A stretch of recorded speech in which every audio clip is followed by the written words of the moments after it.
el día de hoy se están entregando lo que son los puestos para la feria, tanto la entrega como la medición de cada puesto.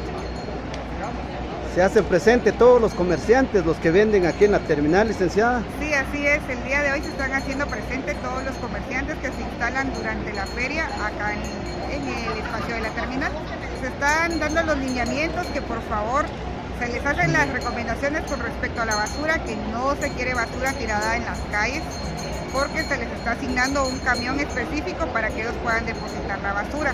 Así como también se les está indicando de que ellos no pueden estar haciendo sus necesidades fisiológicas en las calles o avenidas, ya que ya hemos tenido muchas quejas de vecinos que eso les causa a ellos molestia, porque en algún momento pues eso genera alguna contaminación.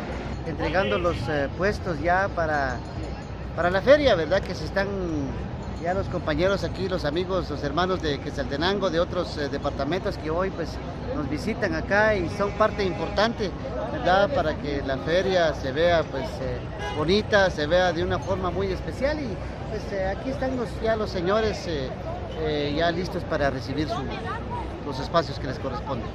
Pues gracias a Dios pues estamos nuevamente ya en la feria de Santa Elena, agradecidos con Dios por esta oportunidad, pues ya a partir de mañana estamos vendiendo las tradicionales roscas quetzaltecas.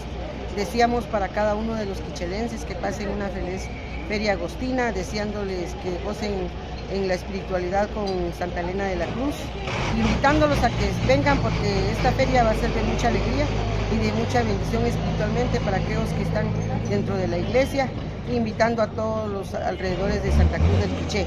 Y aquí estaremos pues con las roscas quetzaltecas.